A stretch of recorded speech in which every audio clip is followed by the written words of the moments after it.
एक ईमानदार किसान। एक गांव में एक गरीब किसान रहता था। वह बहुत ही ईमानदार और मेहनती आदमी था। वह अपने छोटे से खेत में काम करता था। वह बहुत ही खुश रहता था। पूरे गांव में किसान की ईमानदारी की बहुत ही चर्चा थी। उसका एक दोस्त था जो उस गांव के राजा के यहाँ सिपाही का काम करता था।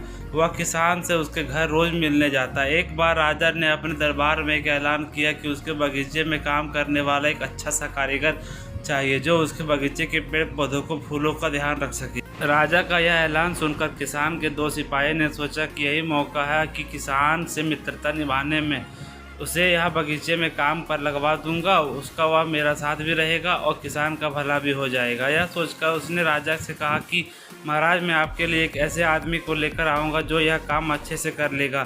तभी राजा ने उस सिपाही को आदेश दिया, जाओ कल से ही बगीचे में काम करने के लिए कह दो। उसी वक्त वह सिपाही अपने दोस्त किसान के पास पहुंच गया और उसने किसान को बगीचे के काम के लिए सारी बात बता दी और किसान ने भी काम करने के लिए खुश हो गया, खुशी से हाँ कर दिया। अगले ही दिन अपने दोस्त के साथ राजमहल पहुंच गया कि सिपाही उसे राजा के सामने लेकर गया और राजा ने किसान को बगीचे की पूरी देखभाल का काम सौंप दिया।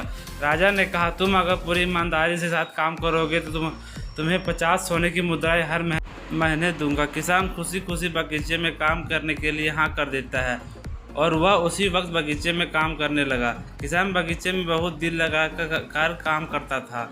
कुछ दिन बीत गए। किसान ने बगीचे को बहुत सुंदर व हरा भरा बना दिया। राजा को उसका काम बहुत पसंद आया। एक दिन किसान बगीचे में कुछ खुदाई कर रहा था तो उसने ज़मीन के नीचे कुछ महसूस किया। उसने खुदाई की तो देखा कि वहाँ नीचे एक बड़ा सा संदूक था। किसान ने वह संदूक बाहर निकाला और खोला तो क्या देखा, वह सोने और चांदी से भरी हुई थी। यह देखकर किसान बहुत खुश हुआ और अपनी ईमानदारी दिखाते हुए राजा के पास पहुंचा। राजा किसान की ईमानदारी देखकर बहुत खुश हुआ और उसके साथ वहां गया। किसान ने खजाना निकाला था। राजा ने देखा तो कहा, यह खजाना तो हमारे पुरखों का है, हम कई वर्षों से इसे खोज रहे थे। खजाना देख राजा बहुत खुश हो जाता है। राजा अगले दिन किसान को पूछता है, तुम्हें क्या इनाम चाहिए? किसान बोला, मालिक मुझे कुछ नहीं चाहिए, मेरे पास जो भी है मैं उसी में खुश हूँ। राजा उसकी यह इच्छा सुनकर बहुत खुश हो गया और उस किसान को अपना मंत्री बनाने का फैसला किया।